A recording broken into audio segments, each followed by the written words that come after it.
Do you know what sucks? I'll tell you what sucks.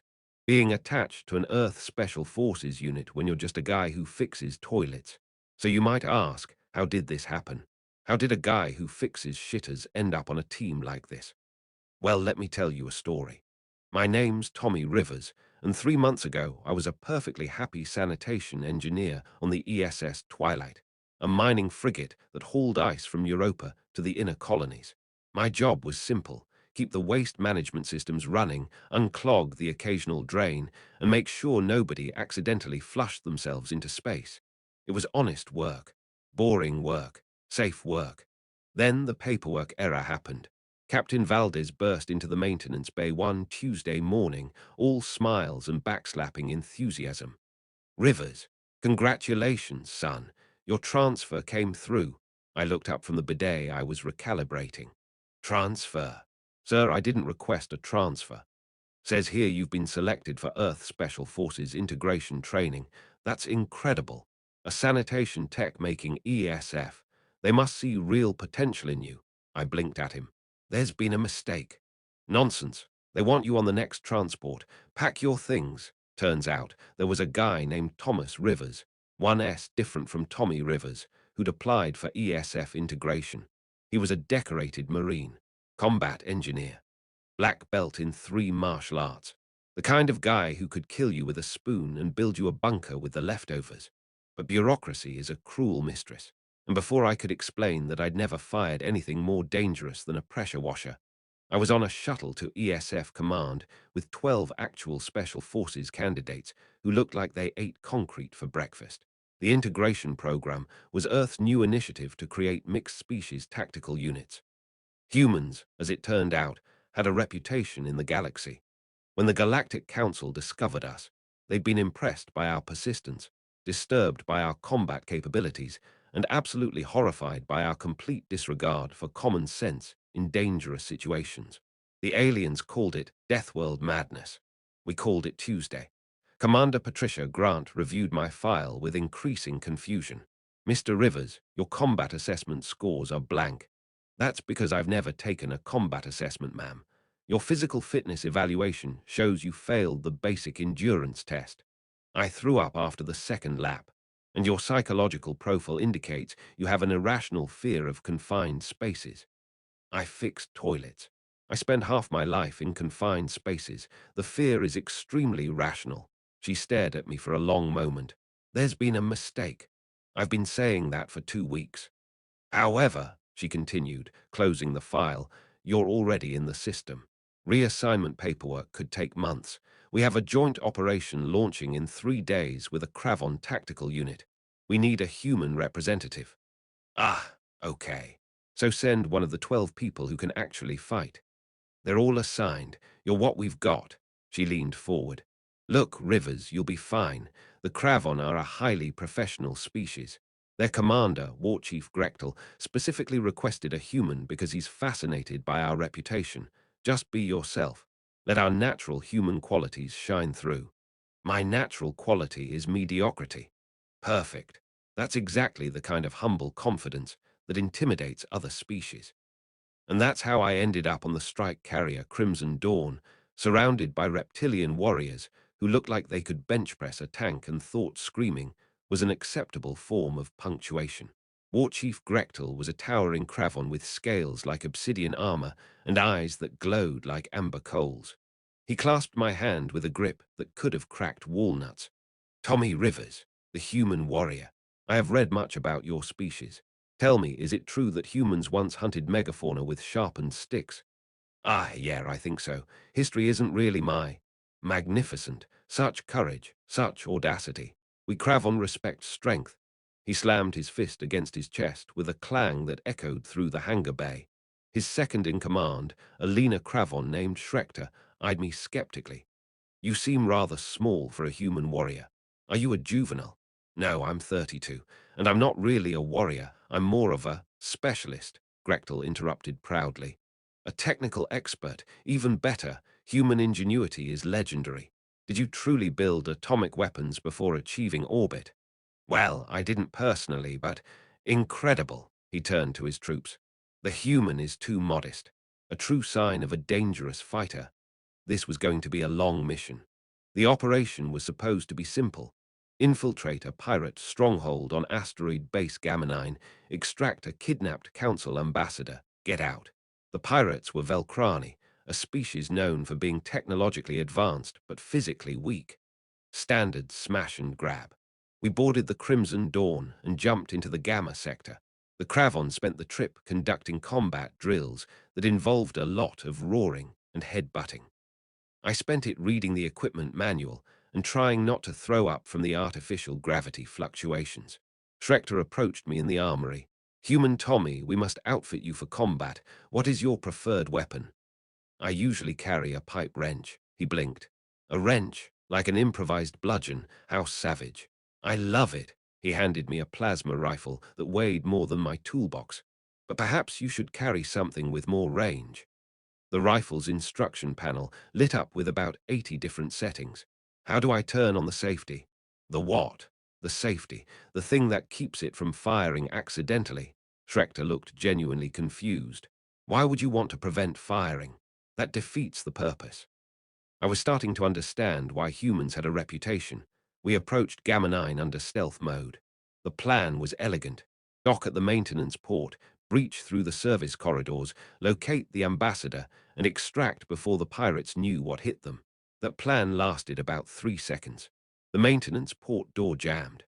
While Grechtel and his team tried to manually override it with what I can only describe as excessive force, alarms started blaring. Turns out hitting a door with a fusion hammer triggers security systems. Who knew? Within minutes, we had 30 pirates bearing down on our position with some seriously illegal weaponry. "Fall back to the ship," Grechtel roared. "We can't," Schrecter reported. "Blast door sealed behind us." "Forward then, we fight." From the back Tommy shouted, "Are you serious? Through 30 armed hostiles in a fortified position?" "It is the Cravon way," Grechtel bellowed, charging forward with the subtlety of a freight train. His troops followed, screaming their war cries. Plasma fire lit up the corridor like a deadly disco, and I stood there, holding my oversized rifle, wondering if my life insurance was up to date.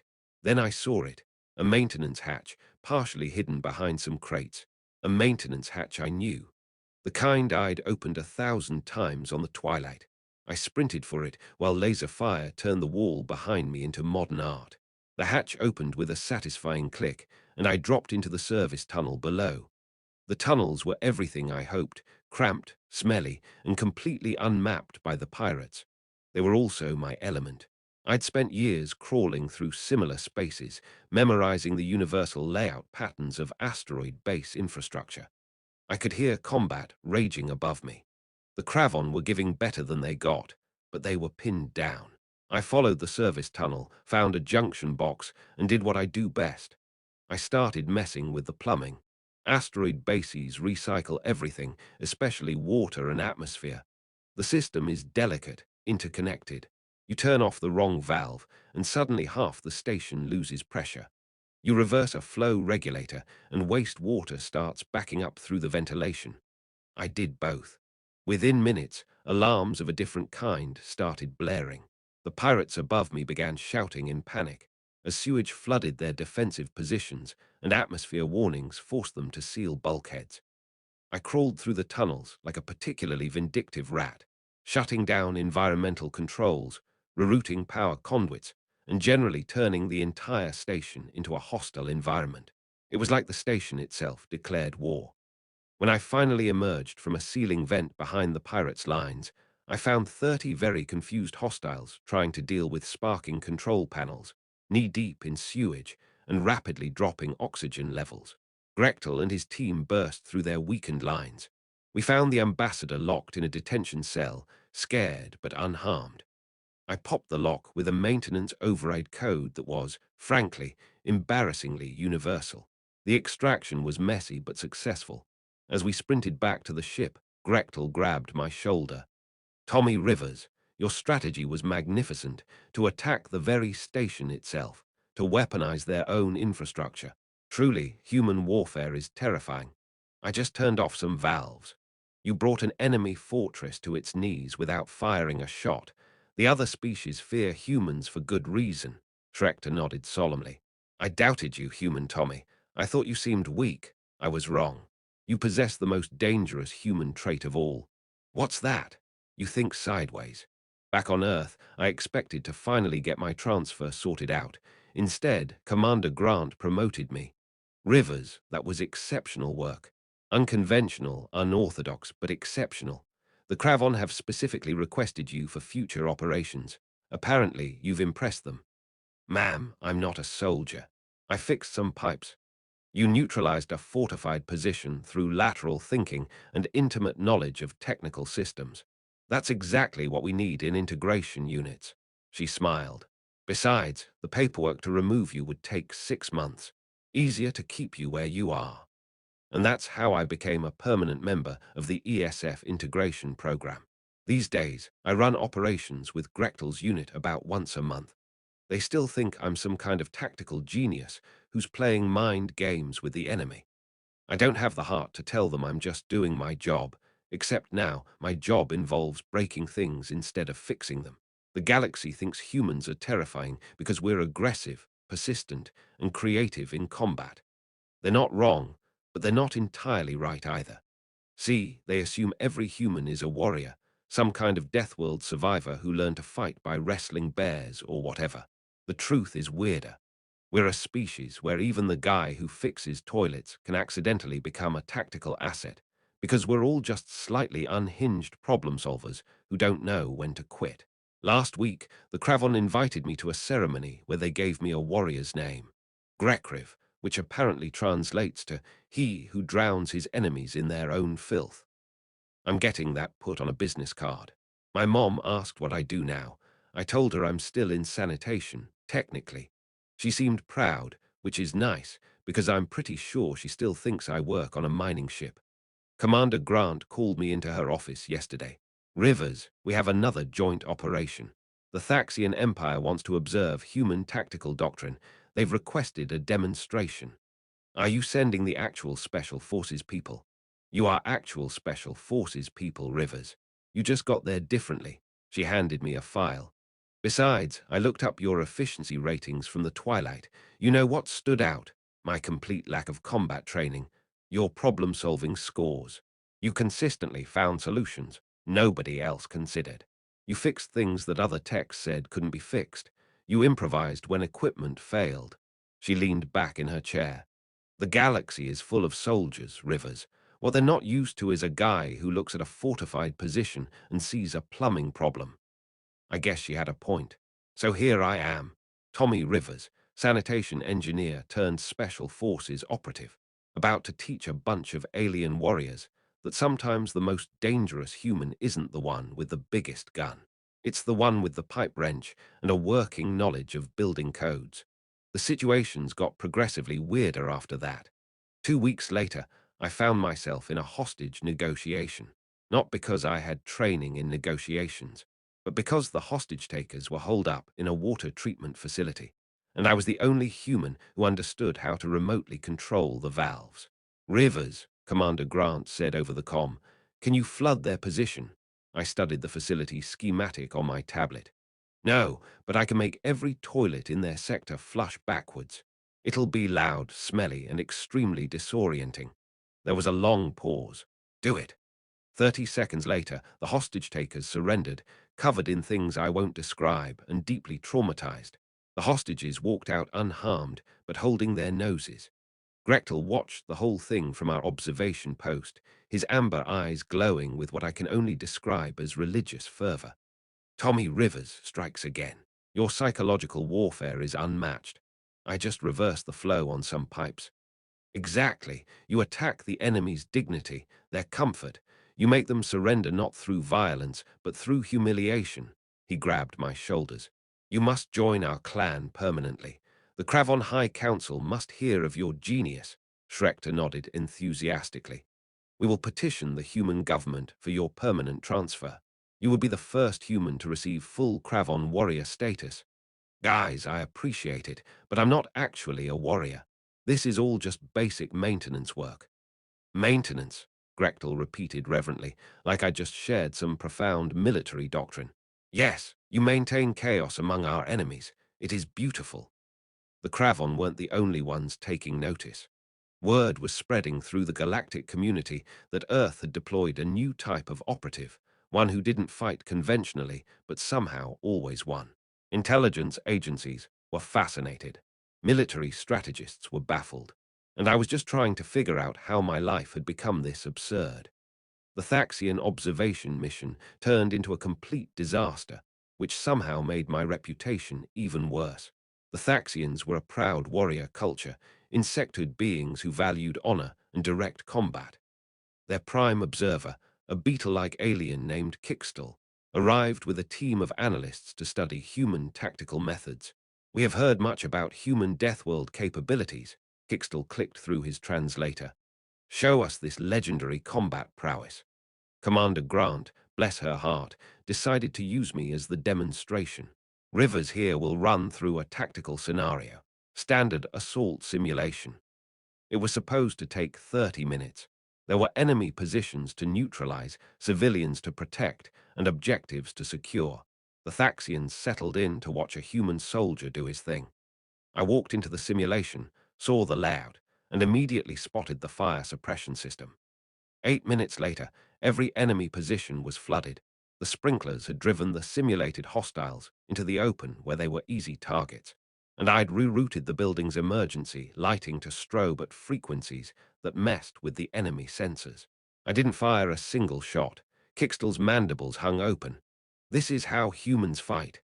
Just this human, Commander Grant said, shooting me a look that was equal parts impressed and exasperated.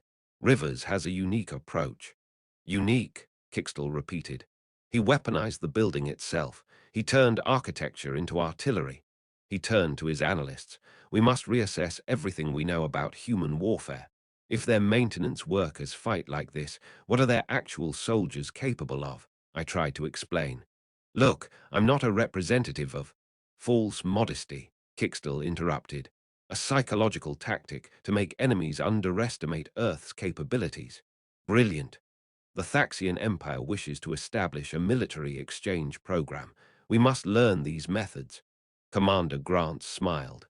We'll send you our training materials on infrastructure-based tactical approaches. After the Thaxians left, I cornered Grant in her office. Ma'am, you're making this worse. They think I'm some kind of special operative. I'm a plumber who got lost in the bureaucracy. She pulled up a file on her display. Rivers, do you know what this is? My disciplinary record for that time, I accidentally shut down life support on Deck 9. This is a threat assessment from the Velrathi Intelligence Network. They've designated you as a priority target. There's literally a bounty on your head from 3 different pirate syndicates. I blinked. What? You've disrupted 6 major criminal operations in 3 months. Not through combat, but by sabotaging their infrastructure so completely that their own bases became death traps. She leaned forward. You're not a soldier, Rivers. You're something the galaxy has never seen before. A support specialist who's somehow more dangerous than the actual combat troops. That's insane. That's humanity. She closed the file. The Kravon have officially petitioned for your permanent assignment. They're offering a formal alliance in exchange for what they call the services of the legendary Grekriv. They can't be serious. They're deadly serious. The Kravon don't joke about warrior bonds. She paused. I told them you needed time to consider. The next mission really drove home how ridiculous my life had become. We were sent to assist a galactic council raid on a smuggling ring operating out of a luxury space station called the Azure Palace. The council's tactical team was led by a Viridian named Captain Nixel, a 4-armed amphibian who radiated competence and professionalism. He took one look at me. This is the human specialist, Grechtel puffed up with pride. Yes, Tommy Rivers, the most dangerous. He looks like he repairs appliances. I do repair appliances, I said. Nixel's head fins flattened in confusion. Then why is he here? Watch and learn, Schrecter said smugly. The Azure Palace was designed for wealthy clients, which meant everything was automated, interconnected, and controlled by a central system. Security, climate, lighting, even the artificial gravity. It was a technician's dream and a tactician's nightmare. The smugglers had hostages and were threatening to vent the entire station if we breached their position. Nixel started planning a complex multi-team assault. We'll need to breach from 4 positions, override their security protocols, and neutralize their leadership before they can execute their threat. I was studying the station's maintenance access points on my datapad, or I could just lock them in their own room. Everyone turned to stare at me. The Azure Palace has automated environmental controls, I continued. Individual room settings. I can access them from any maintenance terminal. We lock their doors, cut their communications, and turn off their life support until they surrender. Nixel's head fins rippled. That's against 3 different articles of galactic law. Only if we leave it off long enough to cause harm. We turn it back on after 30 seconds. They'll panic and surrender. Nobody gets hurt. That's barbaric, Grechtel grinned. That's human. We did it my way. 12 minutes later, the smugglers were banging on their locked doors, gasping for air and begging to surrender. The hostages were fine. No shots fired. Clean operation. Nixel looked at me with something between horror and respect. Your species terrifies me. I get that a lot. The Kravon celebration afterward was intense. They'd brought some kind of fermented drink that smelled like battery acid and tasted worse. Grechtel kept toasting to the human who fights without fighting, which seemed to be a compliment. Tommy Rivers, he said, swaying slightly from the drinks, you must understand. The Kravon Empire has never offered warrior clan membership to an alien species. But for you, we make exception. You embody everything we admire: creativity, effectiveness, and complete disregard for conventional thinking. That's just because I don't know conventional thinking. I'm a maintenance tech, not a strategist. You say this, Schrechter interjected, but then you turn stations against their owners. You make buildings betray their inhabitants. You wage war through infrastructure. He raised his drink. You are the perfect example of why humanity is respected and feared. Feared is a strong word. There are now 15 intelligence agencies actively studying your methods, a voice said behind me. I turned to find Commander Grant, apparently having joined the celebration. 15. 16, if you count the Brontali Federation, but they mostly just want to make sure their stations are Tommy-proof. She sat down next to me. Rivers, I need to ask you something serious. The Kravon request is legitimate. If you accept, you'll be making history. First human integrated into an alien military clan. And if I don't, then you stay with ESF, continue doing exactly what you're doing, except we'll probably assign you more missions because nobody else can do what you do. I looked at Grechtel, who was arm wrestling 3 of his troops simultaneously and winning. I looked at my datapad, still displaying the station schematics I'd memorized in 15 minutes. I thought about my life on the Twilight, fixing toilets, and dreaming of nothing more exciting than a challenging valve replacement. Can I do both? I asked. Keep my ESF commission, but take joint assignments with the Kravon, Grant smiled. I was hoping you'd say that. We could use the diplomatic benefits of a cultural exchange. Plus, it means I don't have to train anyone else to think like you. Nobody thinks like me. That's kind of the problem. That's kind of the solution, she corrected. So that's where I am now. Tommy Rivers, officially the weirdest member of Earth Special Forces, honorary Kravon warrior clan member, and apparently some kind of tactical legend for doing things any decent maintenance worker could do. The galaxy thinks humans are dangerous because we're aggressive and creative. They're not wrong. But the real scary part, we're so good at improvising, so practiced at making things work with whatever we have on hand, that even our most ordinary citizens become extraordinary threats under the right circumstances. Give a human soldier a gun, and they'll fight a battle. Give a human maintenance tech access to your infrastructure, and they'll make your own station betray you. Last week, 3 different military academies requested permission to study my methods. I had to explain to a room full of alien strategists that there was no method, just pattern recognition and a working knowledge of universal building codes. They didn't believe me. They think it's misinformation, some kind of human psychological operation to hide our true tactical doctrines. Grechtel says I should lean into it. Let them fear the mystery, he advised. Uncertainty is a weapon. I told him I just fix things, or in this case, break them in very specific ways. He said that was the most warrior thing I'd ever said. My mom still thinks I work on a mining ship. I haven't figured out how to explain that her son, who once called her crying because he couldn't get a pilot light to work, is now considered a strategic asset by multiple galactic governments. Commander Grant says it's better this way. Operational security, she calls it. I call it avoiding an extremely awkward conversation. Do you know what really sucks? Being the guy who has to explain to his mother why there are reptilian warriors at Thanksgiving dinner, because apparently I'm now part of their warrior clan, and that comes with cultural obligations. But the health insurance is still fantastic, and Grechtel makes an excellent green bean casserole, which nobody saw coming. Turns out humans aren't the only species full of surprises.